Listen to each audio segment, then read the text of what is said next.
welcome back to the Orange County Convention Center here at Bowl Expo.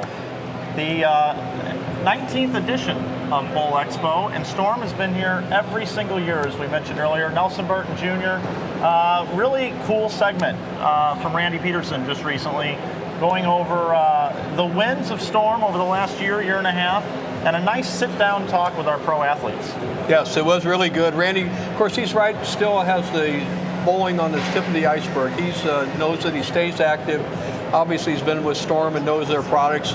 Storm has dominated. Even we had the young kids in here, Shelly and Pete, talking about their wins with Storm bowling balls. And, you know, I spent some time with one of our guests here today, Barb Chrisman, who is obviously one of the nicest people in the world, but also the owner, half owner of Storm here. And we have her on the telecast, and it's going to be interesting to see her perspective of the last 20-some years. So, Barbara, welcome, and with him is Hall of Famer Bob Hart. So, good to see you. Good.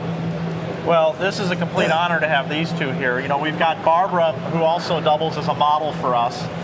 She is here, and Bob, we just celebrated 100,000 pins. Barbara just came off the BBIA award, and just a lot of great things going on with these two, and a lot of rich history, just like yourself. So I'm the young pup here with the great talents of these three young folks. Watch that! Hey.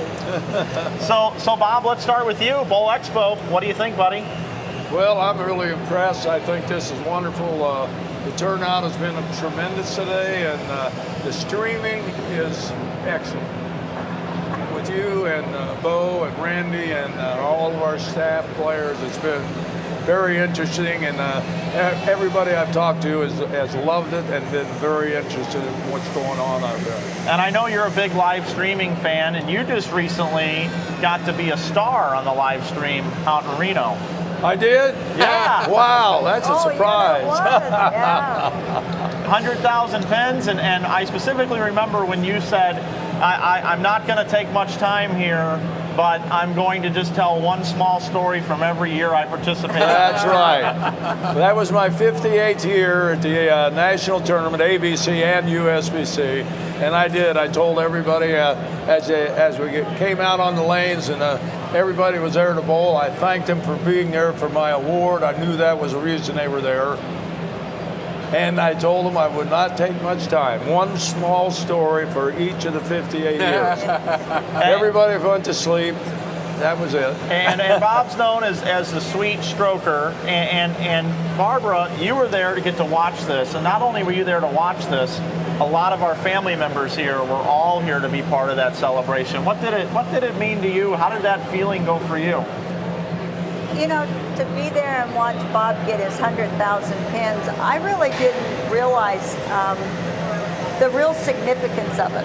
You know, I was just going, I'm really busy. I don't have time to get to Reno, and I almost did. And Bill, was the one that grabbed me and said, Barb, this is Bob Hart. This is our friend. You've got to go. And I'm like, okay, I'll rearrange this. And then when I got there and I saw the significance of it, and I got to be able to be in the stands, and I got to watch you, and we all had our shirts on that said Bob Hart, and I don't want to get real emotional, but I'm so glad I got to be there for that. That was wonderful. You're just like my family. So thanks, honey. That's very nice. Very nice. Well, it was a fantastic experience, and I know you're a numbers guy. You realize that if you went to the national tournament for 50 years in a row, you bowled the USBC Open Championships 50 years in a row and bowled 2,000, which would be unheard of. Nobody's ever done that. That would be 100,000 pins. Well, I know it's quite a tribute. And Bob, I don't know if you know, I don't know, but I'm pretty much a statistic guy, but there can't be more than a handful of players in the history of this game that ever accomplished what you accomplished. Well, I believe I was the 14th person to do that, and the crowd that I joined, of course, was outstanding. Dick Weber, of course, and Joe Norris. Joe Norris is the leader with 125,000 pins. Great Hall I don't of think Famer. that'll ever be broken, to be honest. That's a tremendous. He averaged well over 200 for 66 or 7 years. Wow. So that's pretty awesome. Good player. Barbara, 19 years of Bowl Expo. You have been here every single year for this event. What What are we going what's new this year at the booth that just wowed you here? Well, of course, this. You know, last year when we first started the live streaming, and you're kind of on the side, and the booth was set up differently. And when I came in this morning, you know, I was going, what is this? What is it? This is a TV studio. This isn't, where's my bowling balls? Where's all this stuff? What is this stuff? And, you know, I mean, I've got to say that at first I was doing the frowny Barbara going, what is going on? And then I went, as I've watched, it's just been another storm burst. Yep. It's been just another, you know what? And I have to thank all you young guys that work for us that, you know what? Sometimes us old guys don't always know have the answers. So thank you. Because, you know, at first I was really looking at it thinking, what are we, a live streaming company or a bowling ball company? Yeah, so That's a good point. hey, I can admit I'm wrong. It doesn't happen very often, though. Well, Barbara, you've had a couple of awards recently. You and Bill, Yeah. the BBIA award that you guys got. Talk a little bit about that award. I know there were some really famous people that have gotten that award, and I know it meant so much to you. You know, I try to be, I'm humble. I understand that there were a lot of people that helped us along the way. And so it wasn't just a Bill and Barbara show, but it really was our passion for the last 25 years has been to grow this company and to take care of bowlers and to take care of the bowling industry. And you know, we've really never gotten awards. It's the most strangest thing that I would always sit there and think, you know, we do all this stuff and we're accomplishing so much. And there would be, I mean, it's hard to say without sounding arrogant, but it was like, how come we're never recognized? And then all of a sudden it's just been... The floodgates have opened. Yeah, we got the Davis, John Davis last year, and John Davis was a good friend of ours, and it was such a surprise when he passed away. But the Industry Service Award from the Bowling and Billiards Institute was just, it was just so exciting because, you know, like Fats, Minnesota Fats has gotten it. Jackie Gleason was the first person to get it.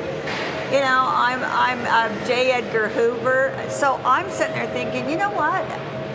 This is really cool that some dumb little bowler from Ogden, Utah gets to be on this same list somewhere. And Bill was going, oh, you know, I'm very humble. He gets up to get his part. And we were the first couple. Yeah, so Bill's going, oh, I'm not very good at getting awards. And when I got up there, I went, well, I am. This is the best day of my life. So I was going, I'm excited. So That's good stuff. And not only that, well, I don't know if you knew this or not, but the USBC has the Susan G. Coleman Foundation. And they had a goal. I'm not sure how long ago it was set, but they wanted to get to $1 million. And you were at that event, Barbara, and they were a little short. yeah. And what happened? Well, I thought it was stupid that they were short by that amount. And so, you know, it was a goal, and I was so moved by, I think her name was Shannon, that was talking, and that she had her family there, and that she was a breast cancer survivor. And being this was the bowling industry, and this is what we do, and we had the Chrisman Foundation that we've set up. And even though we do a lot of stuff for the bowling you know, that we sell, you know, the bags for the BBL. Sure, yeah, the proceeds. We sell the stuff, but I'm just kind of an emotional, spontaneous kind of person, and I was just moved. I trust my instincts when those things happen. When it just seemed like the right thing to do, I do it. So I did. So they were short about $25,000, Bo, and Barbara stood up and said, "We're going to take care of this," and pushed them up over I $1 snuck million. in there. I snuck in and tried to keep it quiet, but they wouldn't keep it quiet. Well, that's nice. I mean, you know, Storm has been so important in the industry, but it is growing as the years, as Bob has alluded to, and Barbara.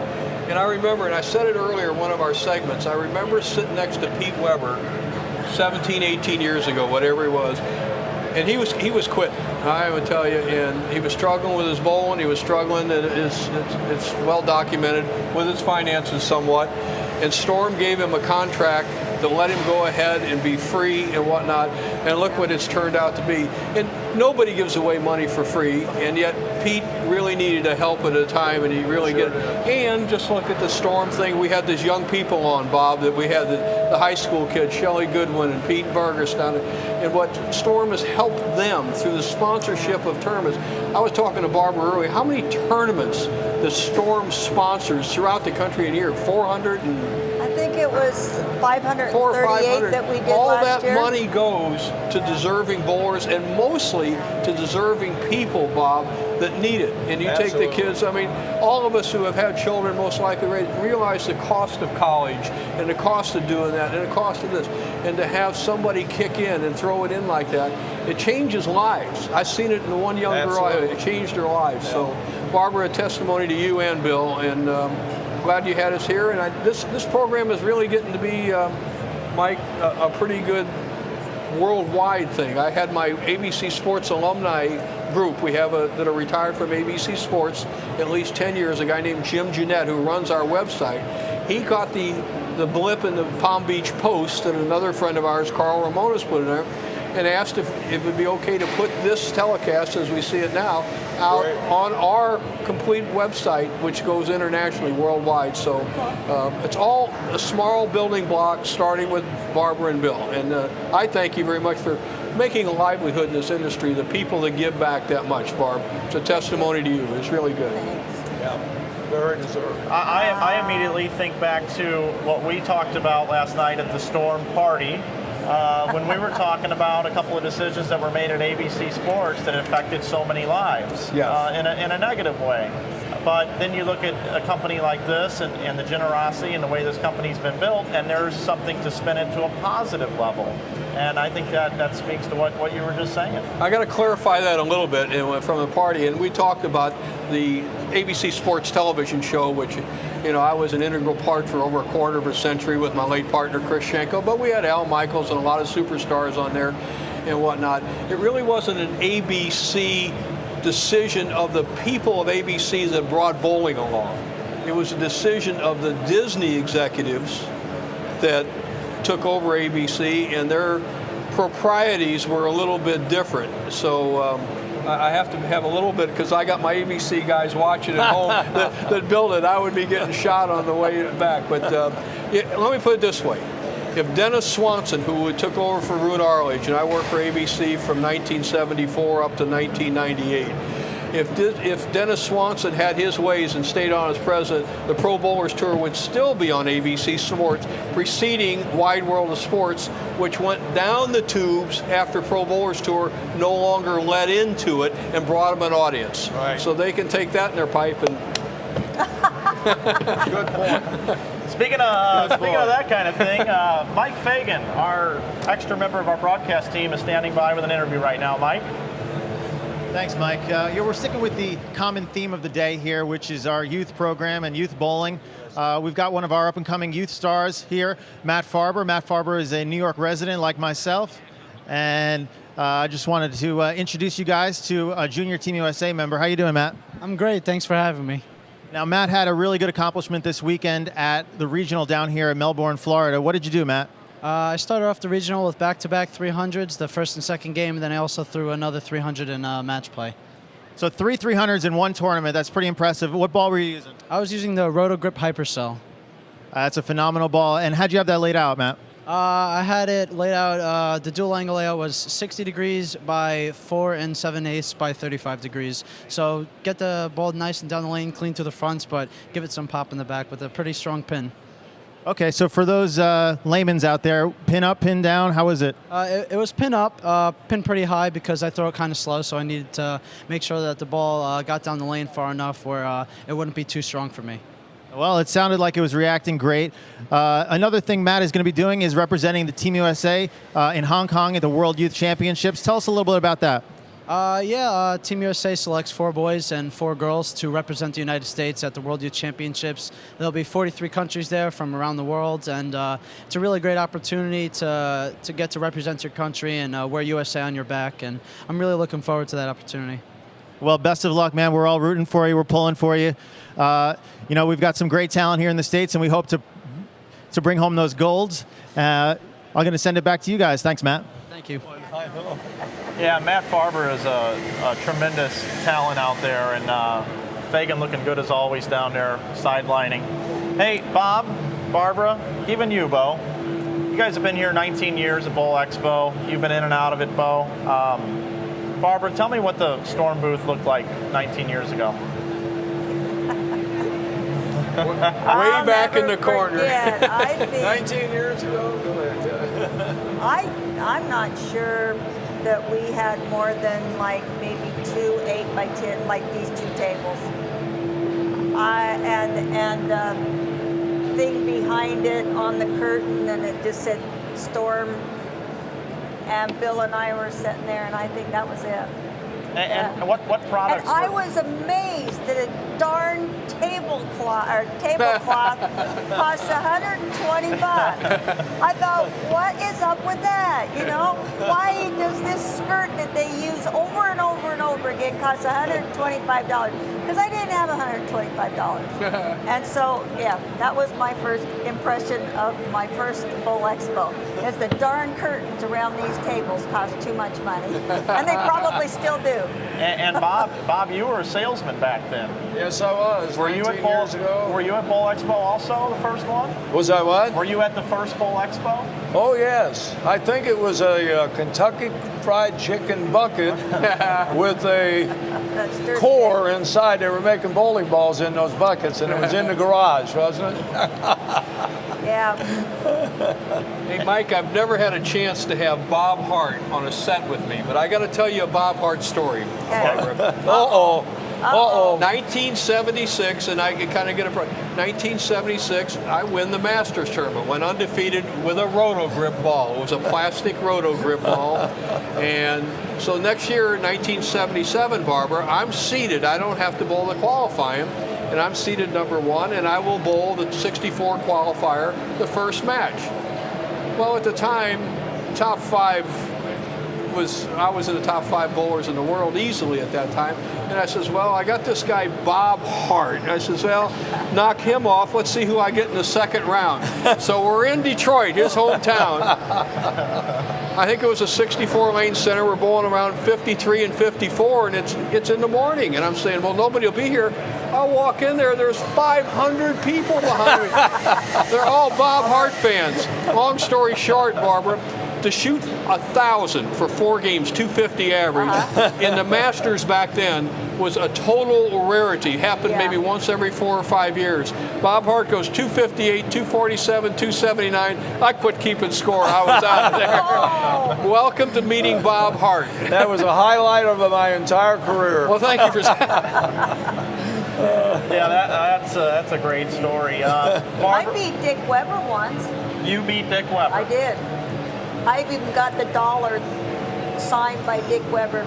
Of course, it was a 9-pin no-tap, and he didn't. But I did. I beat him. I got the dollar still. Well, that's because he wasn't using a Storm ball. That's probably why. I think you're right about that, Bo. Yeah. Actually, it was a Storm ball, but he had AMF engraved on it. Oh, okay. Ooh. Hey, Barbara, do you have a good Bob Hart story? I know you've known Bob for many, many years, and I know that there's some funny ones out there too. I was wondering if you might have a funny story about Bob that you could share over all these years. I don't have any really funny stories other than, always wondering what the heck him and my husband were up to. We won't go into that Yeah, right it's now. like, oh yeah, you're going That's to for you're a going later, to Thailand later show. together. Later show. Okay, let's see. So, but most of them are heartwarming stories. Absolutely, they're harmless. We've just been.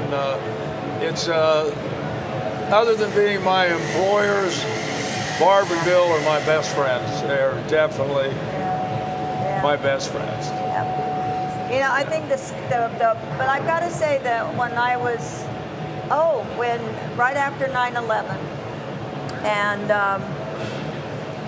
Storm was sponsoring a women's stop, and it was, I think, in Fort Myers. Bob came and picked me up, and there was no cell phone reception. This was crazy stuff. And so, but we go because our president at the time said, don't stop your life. So we went on with the tournament, but then he started, and so that was awesome. But then he drove me somewhere, and he kept going down the road as he was talking to me like this, and I kept going, I'm looking at the highway more than he is, and I'm like, holy gosh, get away from, oh my God, we're gonna die, just stop. Well, actually, I didn't have to watch the road because I was watching her because she kept saying, I kept going, move. turn a little Right, left, turn a little right, slow down a little, speed up, go I left. didn't say I didn't have to anything. look. I just kept praying, but that's my. You know what, though? There was a sad part of that day, if you remember. No. That was 9/11. I know. That's when 9/11. That's when they. That was when 3 the towers days went after. down. That was 3 days they, after. They cut the tournament short, and everybody headed home. The pilots who were responsible for 9/11 had trained 30 miles north of Fort Myers Yeah. at a flying school up there. So that was a pretty sad weekend. Yeah, Bobby, you've been located in the southern part of the United States now for a while. You've been a Storm salesman. Tell me a little bit about being a Storm salesman then and now. How different has it changed over the years? Well, there's no comparison. When I hired with Storm, it'd be 20 years in February that I was hired by Bill and Barb, and there were only two salesmen with Storm. Bobby Lasser had Cleveland, I had California, and the West Coast. Most of the central parts of the country were handled out of the office, and my territory was everything east of the Mississippi. And Hawaii, because as a bonus, Bill would send me to Hawaii to our distributor once a year. That was my bonus. So, and as you can see today, the sales staff we have today, Storm is truly a team and a family. Not only our salespeople and our office staff, but the people that work in our factory, they're part of our team too, and they love each other, and we really get along well. Everybody in our staff, as you know, you haven't been with us long, but you already see the the contact that exists between all of our people. Absolutely. And I think that's the most important thing. Our staff, our sales staff today is undoubtedly the best in the industry, and I can say that without any bad vibes on it. Well, they're just absolutely the best. Not only are we the best at bowling balls, but a question here coming in says, ask Bob about his singing career on the Bowlers Tour. Your singing career out on tour. My career on a tour? Singing. My singing career? Yeah. Well, I've turned down many offers to make records over the years, but the only thing, most of them were songs that were a little tainted. Oh. In other words, I couldn't put them on the radio. Can't give us an example right now. Let me ask both of you, and I've been in the industry almost as long as you've been alive, Bob, and definitely longer than you've been alive, Barbara. Anyway, What came first, the Storm or the Roto Grip, and how did the two come together like that? They were, when I bowled on tour, they were, I think, two separate companies. Roto Grip was here, and Storm was just in the genesis stage. What happened to Menashe? Roto Grip was actually owned by Vinny Tita out of New York, and the it wasn't Roto Grip, it was Roto Star originally, and that was a black rubber ball manufactured not by Vinny Tita, it was manufactured by Brunswick. And when Brunswick made that ball, they put a center punch in to show the center of that ball, the center of gravity of that ball.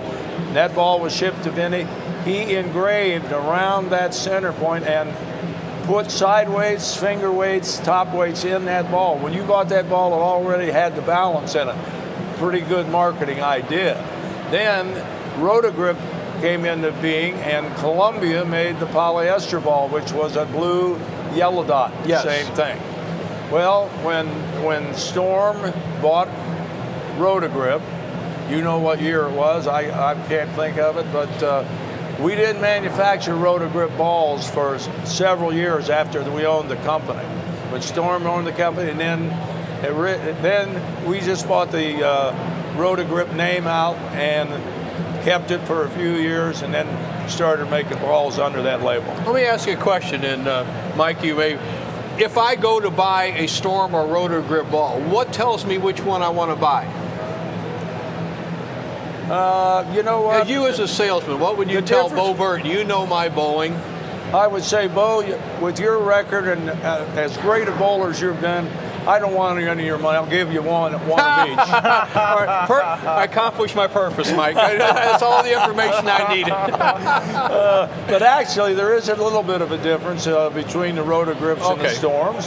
The Rotagrip has a reputation of getting through the heads a little cleaner, a little longer than the Storm product. The Storm product picks up the mid in general. Of course, we make balls through both ends of the spectrum, from one end to the other. But in general, the Storm balls do pick up the mid lane a little quicker, a little smoother than the Rotogrips in general. Okay. So, but as far as deciding between the two, you've had staff up here all day long, and as they've told you, they both work. Well, our staff uses all of them. I couldn't get a complimentary ball from any of them, but I finally got you cornered, so I'm okay. My God, you got it. Well, okay, Barb? Hey, you notice I'm still checking with the boss. I think you got to give a shout out to Mr. Boomershine, who's given you a ball or two, I think, over the years. Hank Boomershine, and we've had that, I've known Hank, and his reputation's impeccable in this industry, but what he has done for the young players in our area. Barbara, we have one of the finest junior programs here in Florida, South Florida. We have a Florida Junior Bowlers Tour that feeds streaming just like this. You can pick it up on YouTube. And for the people that needed it, that were talented, if they had coaches that came in, Storm has been very generous in letting and getting balls to families, especially of limited means. And I'll tell you, to put it in that way, and in some instances, as these children have gotten better and better into adults, with the ability to have good equipment, good coaching, the availability of college is there. It's just a snowball effect there that it starts, and you got to have them all. Absolutely. And I've seen that happen in my area. I've been down here for 12, 13 years, and Barb, we have sent through that program and through help of the industry. It's just not one's just Storm, but through that industry, we have a half a dozen kids full rides to college who are now 30-some years old, and testimony to all of you. Thank you very much for it. As somebody who likes to help the young people. Well, just to digress a little bit and go back to the question that was asked to Bob about the Rotogrip balls and the Storm balls. The Storm balls have a scent, and the Rotogrip balls do not. Oh, I know that. and there's a gentleman by the name of John Handegard. Ever heard of him? John Handegard. Oh my God. John Handegard refuses to use a scented ball. He doesn't like a scented ball, so he throws Rotogrip. I'll be doggone. Well, I know all about him because I get the box and whatever Hank sends me, and little Shelley Goodwin, who has a number of balls that she's won over and proven the effect of them, of winning tournaments at every level with them.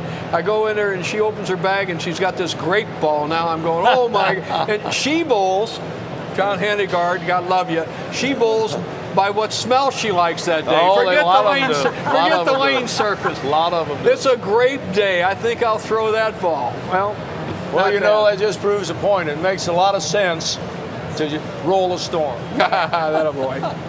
Barbara, question coming in from one of our viewers. They want to know, what is the most trying or stressful part of running this company and with your husband? You know, I think that the hardest thing for us is to, when we were growing the company, we had control of everything. You know, it was, we knew if we did a marketing campaign that it was our morals, it was our integrity. It had everything that, you know, if it was something out there, it represented this space and Bill's space. I think that as you get, it's just growing pains, that when you realize that you can't get any bigger before you hire another employee, another one, and then you have to start letting go of some of that control. And when you do that, and then you kind of see things that you don't necessarily think that you'd like to have done, or, you know, and then you kind of want to retire, and then you don't want to retire because this is too much of what you do and who you are. And I really think that that's it, is that the growing and the learning to have faith in your employees and watching it grow and being excited and yeah, that's probably the hardest thing. Sounds like raising children to me, Mike. Yeah, you're exactly Yeah. right. Yeah, that's probably it. Every once in a while you get that phone call, Mom, I need some help. You know what? And I have probably, you know, and I think, Mike, you were on the end of one of them once, that that when I am really, really kind of, I'm really a nice person. And I really, I'm sorry guys, but I really like me. I think I am As really many nice. people do. As Hey, many. order the new Storm shirt. It's all about me. It's all about t-shirt me. I really available. like me. You know, but there's sometimes when if I'm passionate, I lash out. It takes a lot for me just to kind of lose it, but when I lose it, I'm kind of nutty. And, you know, but like you responded, you pointed out some very good points, and I am one of the first people that can admit, you know what, you're right. I didn't understand the whole thing, you know, so I apologize. You know, it's not hard for me to apologize because I am just a human being, and you know, sometimes I am way off base. So I'm reasonable. But the one thing that I always said, now just to go off totally off of another way, is that when we had the little company that I ran while Bill was, you know, doing more and more with Storm, because I was always the one that kept the bills paid. You know, Bill was the dreamer, Bill was the, and I was kind of the stability. And I don't know what the heck I was talking about. Oh yeah, I do too. I remember that my employees were having a fight, and there was only like 3 of them. And I said, you know what, we're going to sit down here. We're going to have this round table. And so we're talking, and I'm going, you know, I'm going to tell you that I'm going to listen to everything you have to say. But this is not a democracy. This is a benevolent dictatorship. You'll be very happy that you work for me, but if you can't convince me, then I'm sorry, but it's pretty much going to be my way. All dictatorships aren't bad. No, they aren't. No, especially not this one that we're in. And you know, I personally feel you were a little hard on yourself there for a minute because, you know, you've gotten into social media a little bit. Let's be honest. You've gotten into the social media. You update your statuses. Just in the last 6 months, Bo, I'm going to name a few things just off the top of my head that Miss Barbara here has had happen. She almost got attacked by a snake on a golf course right before receiving a prestigious award. She's an attendee of Comic Con. Oh yeah. and she frequents Wise Guys Comedy Club down in West Jordan, Utah. Yes.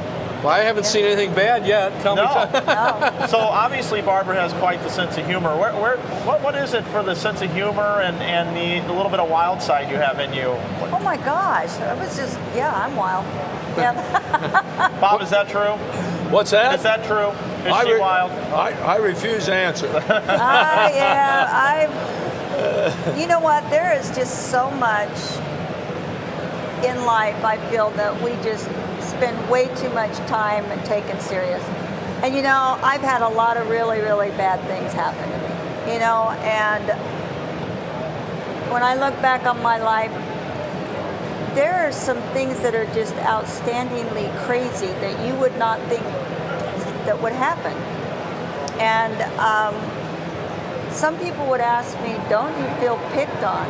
And I thought, no, it's not why me, it's why not me. What have I ever done anything that's so special that I'm exempt from crap? But the one thing that I've always insisted on, that no matter what I go through, that I insist on a silver lining. I will never become bitter because that's who I want to be. I choose, and I think every single one of us choose, and that's one of my biggest pet peeves is when, you know, there's a lot of victims and there's a lot of bad things that happen to people, but by golly, you don't have to be defined by it. You choose who you want to be at the end of the day, and I choose to have a good time. Wow, this is getting deep. I have to. This is like a Oprah Winfrey show right here. I'm sorry, I go there. Hey, you know Very what? well spoken.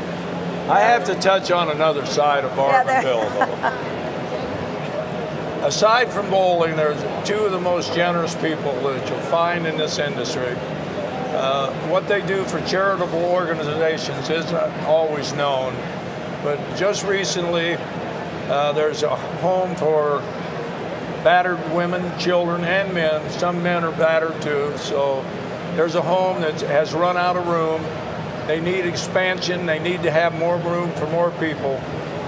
Barb and Bill just donated $400,000 to that cause. Wow. And it was donated on behalf of the bowlers, not the bowlers that work for them, but the bowlers that buy their product, that make it available to give away to these charities. Wow, impressive. That's what Barb and Bill that's are about. sensational. That should be known. I mean, Yes, I and think that things like that that 400,000 started an activity that raised over $1 million because other people added to that 400,000. So they have $1 million for renovation and expansion of this home in Utah near their home. Fantastic. That's super. You got a question here, Michael? I'm just working on a production thing. Could you cover for me for a moment? Thank you. Okay, on to the next, more funny stuff, more funny. I'll ask a pretty generic question. First place I talked to Bob, and Bob, obviously, we had our little instance in the Masters. But tell them how you donated back to me. You're talking about donations in the last ABC title I bowled. I had a chance to win the team title. And there's Bob Hart with it. That was your Stroh's bowling team, 1975. And that was the team you talked about. Roy Buckley, Barry Asher, yourself. Bud Horn. Who else was Bud Horn. Bud Horn was on that team. And came down to the 10th frame. You guys were finished bowling. We had one man to bowl, and he needed a mark to win the title. That's I went the like Classic this. Division.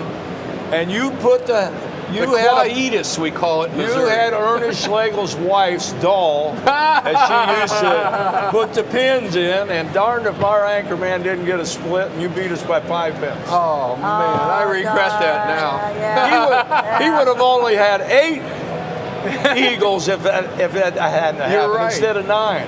9 eagles at the national tournament. That's outstanding. That's outstanding. Well, hey guys, before we send it down to Michael Fagan, I know you guys have other things that you have to go do, but we wanted to thank you both for coming in and being a part of this thing, and thank you for the opportunity to be able to even do this, Barbara. And Bobby, we're glad you're here for another Bowl Expo, buddy. It's fun. It's been fun. I mean, the whole 20 years has been fun. That's for sure. Yeah. Thank you, guys. Good stuff. Thank you. All right. All right, That was let's send it down to Michael Fagan, who's standing by with a very special guest. Thanks, Mike. It's great to see Bob and Barb up there. We really appreciate you guys being here as well. And we talk about Storm, obviously, for the new equipment, the new RotoGrip equipment, and all the new equipment that's coming out. But let's talk a little bit about what's going on, the other avenues that Storm is breaking through in the industry. I'm here with Hank Boomershine, the VP of Sales for Storm. And Hank, what have you been working on lately? Well, there's a lot of things we've been working on, Mike. You go back and forth with equipment, bowling balls, technology, accessories, the master brands, and a lot of things that we do all the time. But some of the things that are forgotten is always a little bit about the other side of bowling. Not just the equipment, but the coaching and the teaching of bowling. And we've been working really hard in the last couple of years to try to educate the consumer, the bowler, the coaches on a better way to understand the game. And I know, Mike, you have a big love of coaching as well, too. You do some clinics in the East and now probably in the Southwest. But a couple years ago, we developed Storm University. And it's a program where we've tried to break apart programs or break apart the game into several modules, from timing, swing, ball motion, to just biomechanics, to ball dynamics, to lane patterns, and teaching the modules one by one. And we've done a couple of two-day classes across the country, and we've had some very good success. And Jeff Carter's trying to spearhead that right now, and we've been working really hard to try to advance the program a little farther.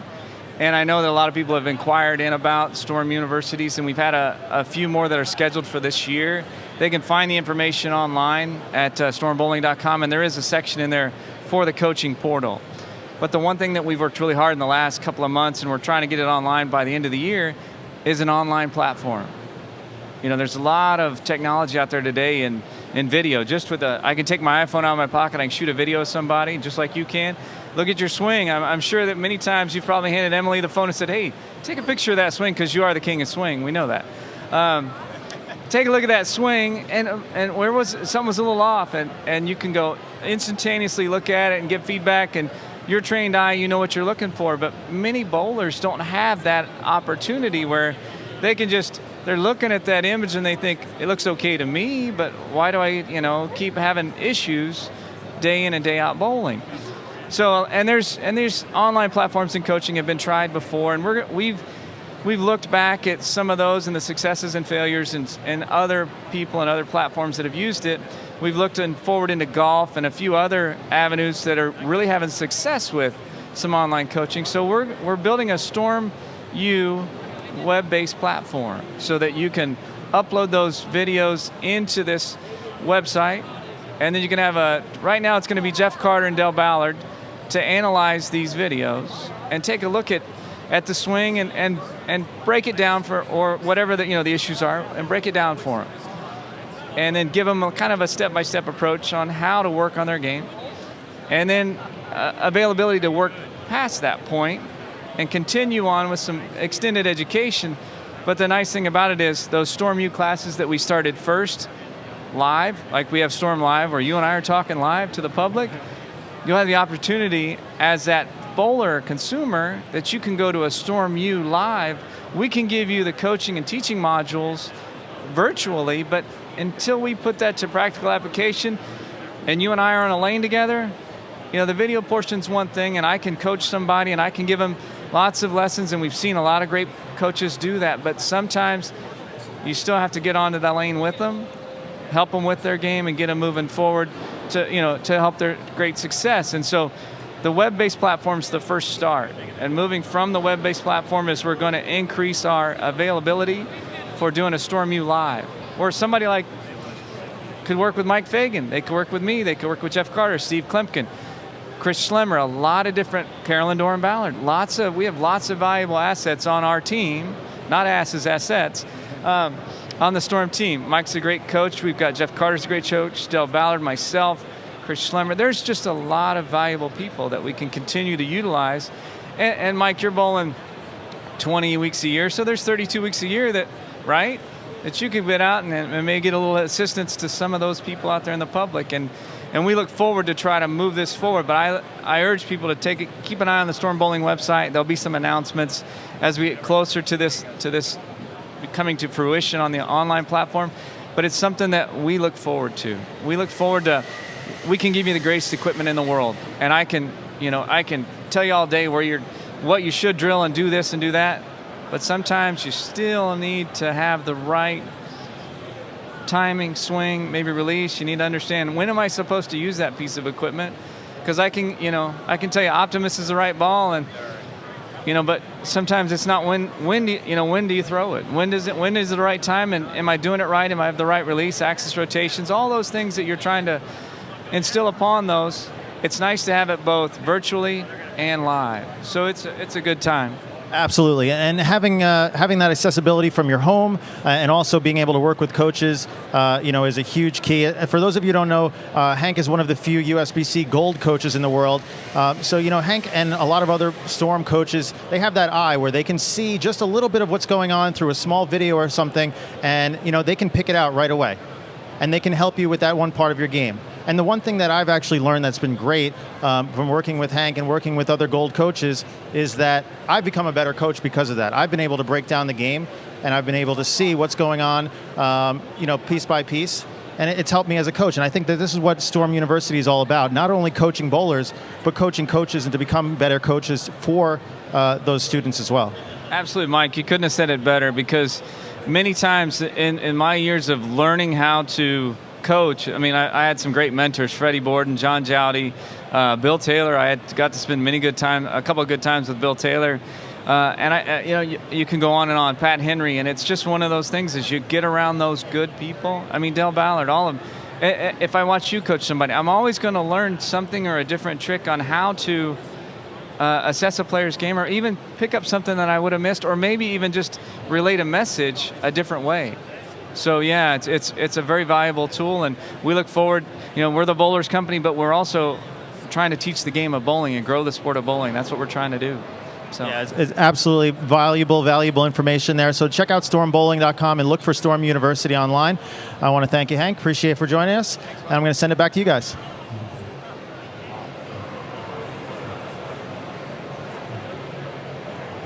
All right, welcome back, everybody. Now we have what we would call a full house. We have a full house here now, Nelson Burton Jr. We've got none other than Bill Chrisman, Kelly Kulick, and Tim Mack, who renamed Sam's Town Tim's Town. And we have a full house, and Tim is a resident video poker player, and I think he's rubbed off on Mr. Chrisman, and we don't want Kelly to have any of that happen to her. But welcome, you guys. Well, thanks for having us out here, guys. Great to be at 2014 Bowl Expo.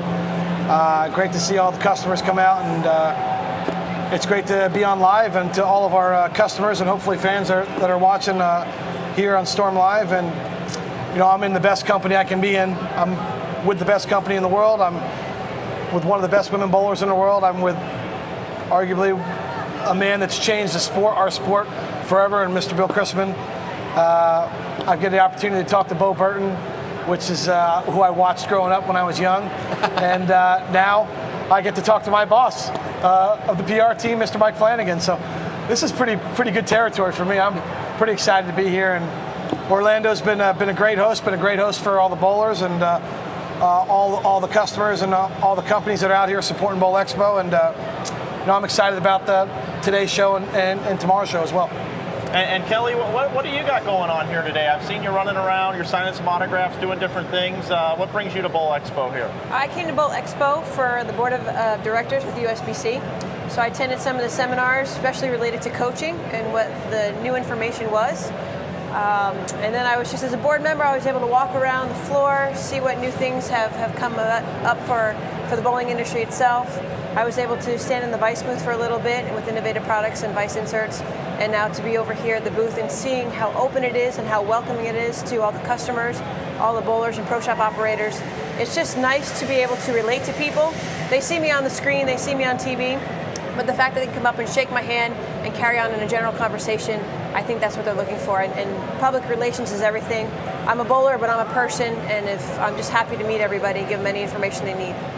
And Bill, welcome to the set here. How's Bowl Expo going for you? I know a lot of meetings. It's a very busy time for you. Yeah, Bowl Expo is always busy and stressful a little bit, but it's once a year event, great event. Get a chance to see everybody in the industry, people that a lot of people I only see once a year, and that's here.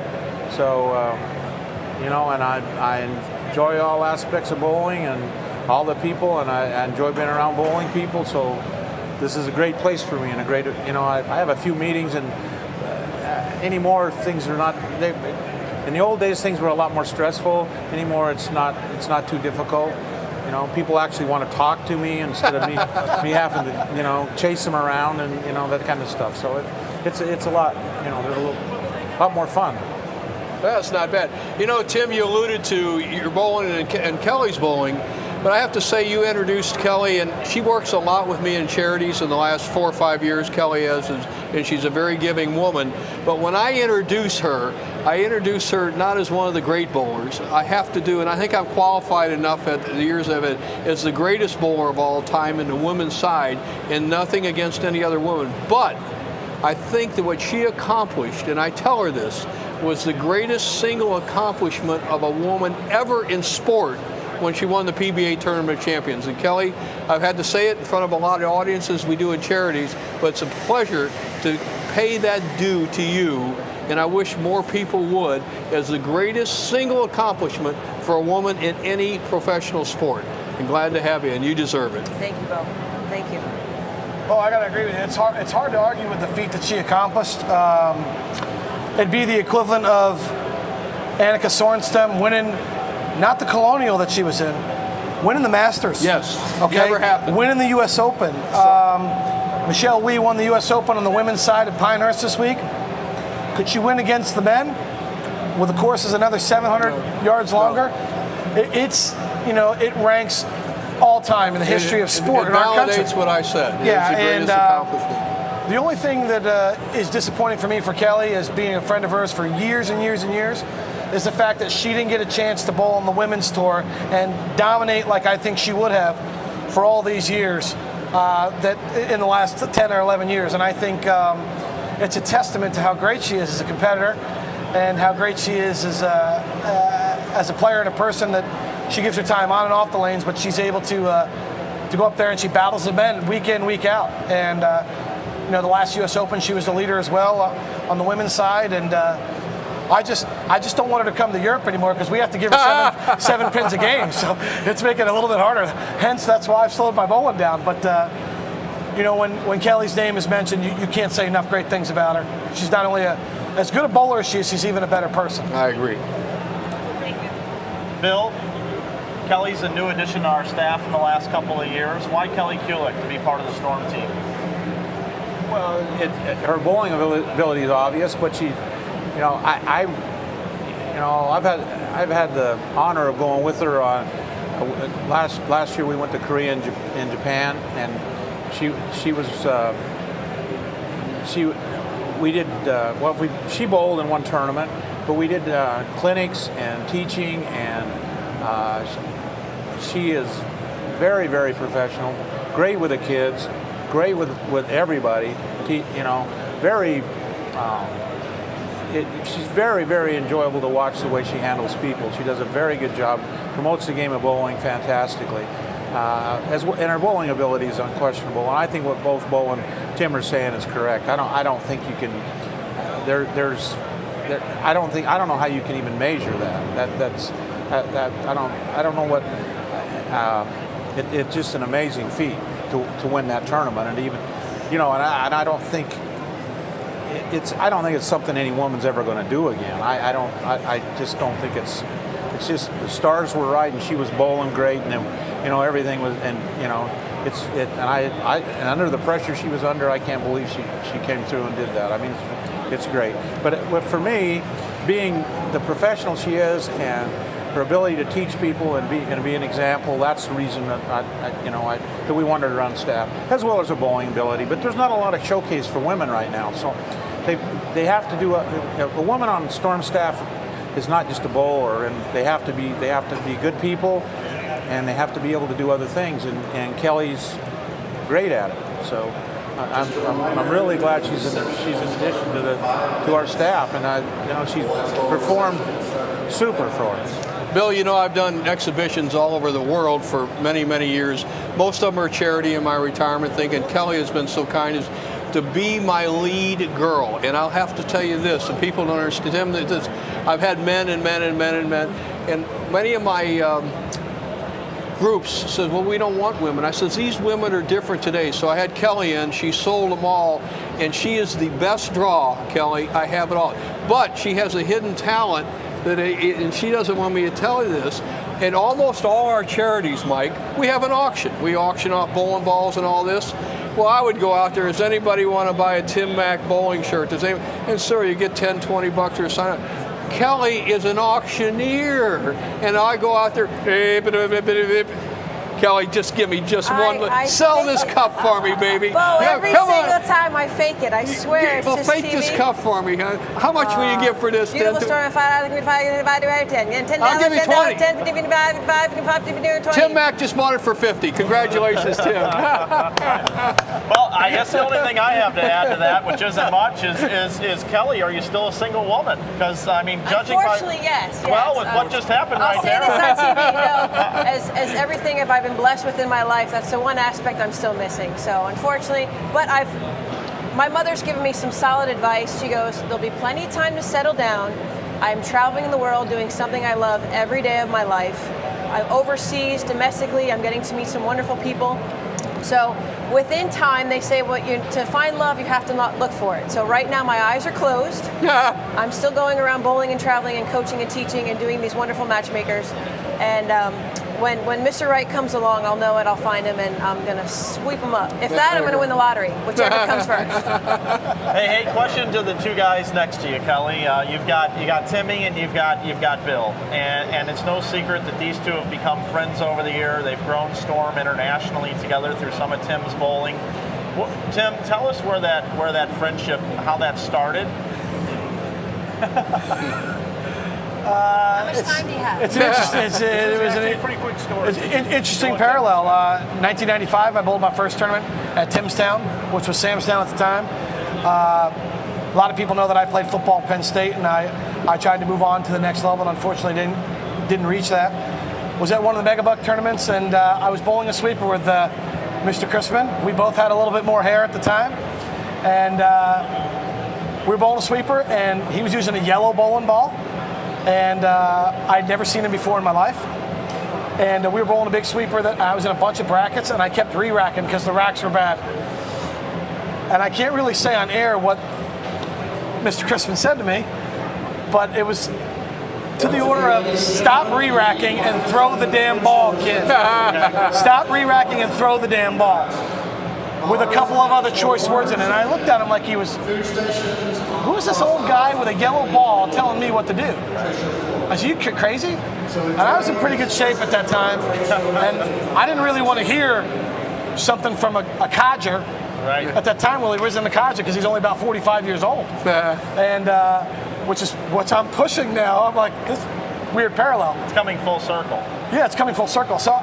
And he ended up bowling really good in the sweeper because he's trying to cash in the sweeper. And at that time, there was a significant amount of money. And he was still building Storm, and that sweeper we're putting that money into building this empire that he's built. And R&D money. R&D money. And to his credit, if you've ever seen Bill Chrisman bowl, he gives it everything he's got. He's not leaving anything in the bag. Everything's, it's on a line, it's on a BB, and he was the frozen rope that day, and he bowled about 660, and I had about 630, and I made a little bit of money in brackets, but afterwards I was like, is this guy crazy? I wanted to kill him. I literally wanted to kill him.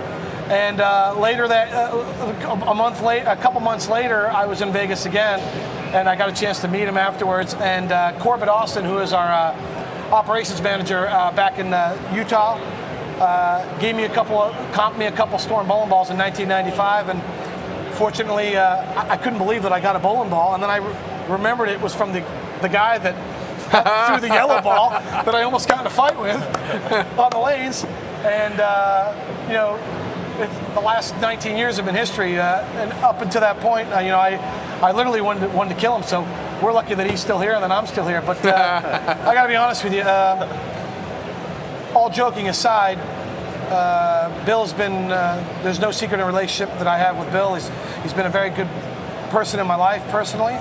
He's been a father figure for me. He's been there for advice on my bowling career, on my life career, on my friendship career. I know that I can call him at any time and he's going to pick up the phone. And not only is he the owner of the company, but he's a dear friend of mine, and I feel like I'm family for him. So with that in mind, you know, we've had 19 years, and I know we're going to have another good 19 years from this moment on. So, you know, I'm tickled pink that I get a chance to be not only with the guy that has influenced my life, but has given me the best platform of my life to go out and do what I love and help be part of this storm engine that you see here today. It's really a blessing. And you know, Bill Chrisman is he's a game changer. He's changed the sport, but more importantly, he's changed my life. Forget about any of the bowling that I've ever had, all the tournaments that I won and all the countries I've won. He's changed my life. He's made me a better person, and for that, I'm forever indebted to him. Now, Bill, do you want to change his life again? Because we do have a pink slip available after those words were said. Actually, Timmy is like my son, and I've had several young men that I've come in contact with that are bowlers in my life, and that are still real good friends of mine and real close to me. And Timmy's probably the closest. You know, the story about the bowling is pretty true. You know, and he weighed about 25 pounds more than he does now, and he was solid. He was solid muscle, and you know, and being a football player, and I really didn't care because I was trying to cash in a sweeper, and you shoot 650, 660, you got a chance of winning it, and it's like $5,000-$10,000 sweepers in. So, you know, I'm going, you know, so it didn't matter to me. But he was really messing with my rhythm. I mean, he says I'm re-racking once in a while. That's you know, he's re-racking every time, every shot. Every time it's his shot, he re-racks, okay? And sometimes twice. That's because he didn't have a storm ball. He needed a little more help.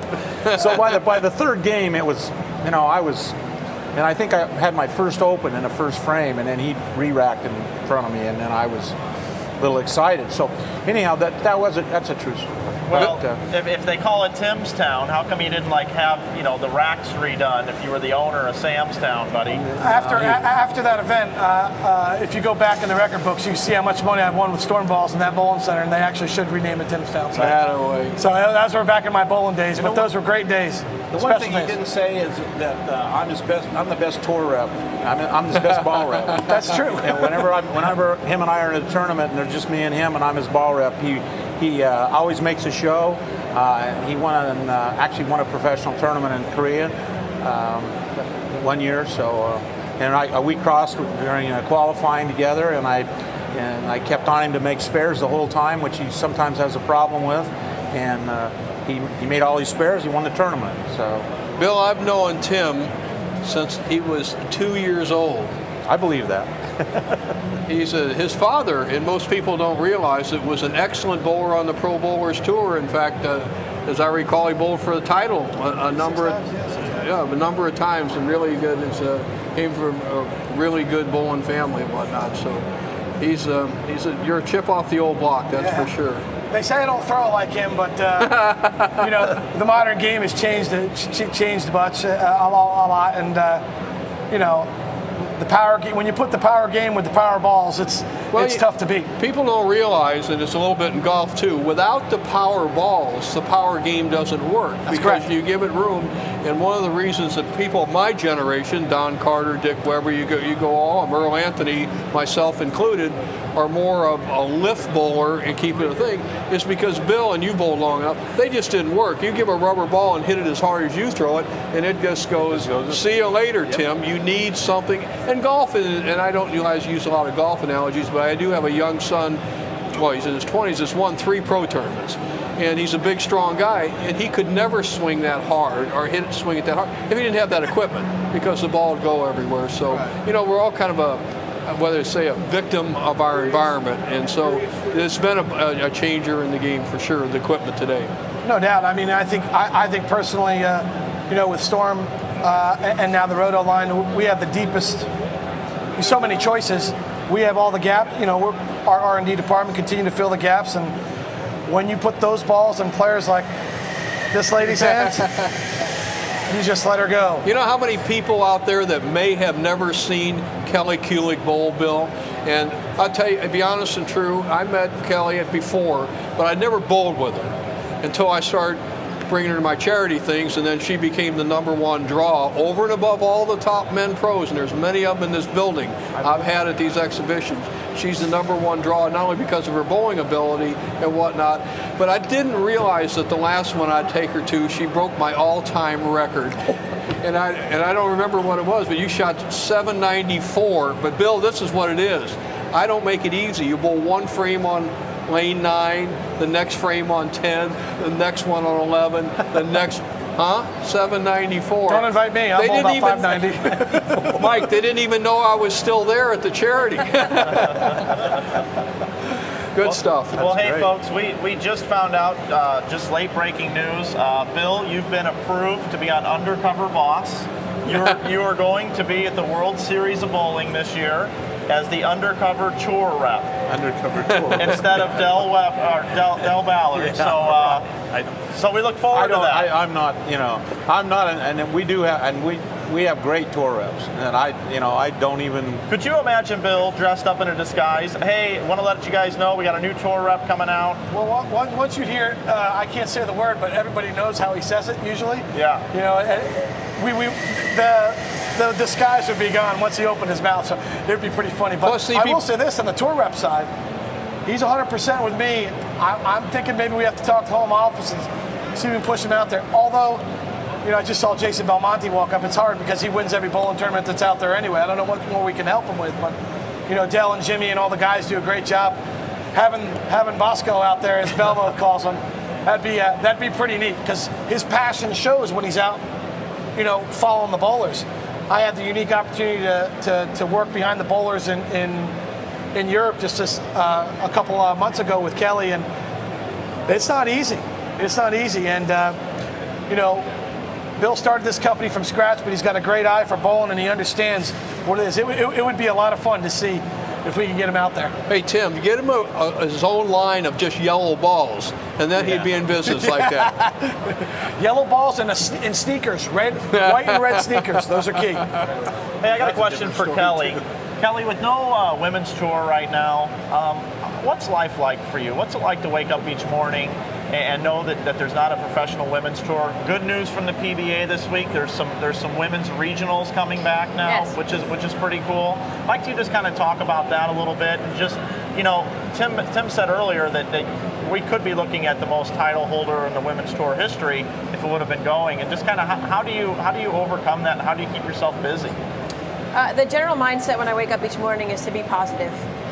Bowling is still around, to be with this company and how it's growing and what we do for other bowlers, as well as on the coaching side of it. There's still a need for education. There's still a need for learning. I would love to pick up a ball now and start to learn where coaching is more accessible and how great these kids are improving in a short period of time. But I've also had a lot of lifelong moments that I'll never give back. I will say this, I still focus on the two coming events, the USBC Queens, which I'll be flying out tomorrow in Reno, Nevada, the Women's All-Star event, which is the anniversary of the 40 years of the LPBA Tour. We still have a lot of strong-minded people in our home court to push women's bowling and to still make it an on-stage event.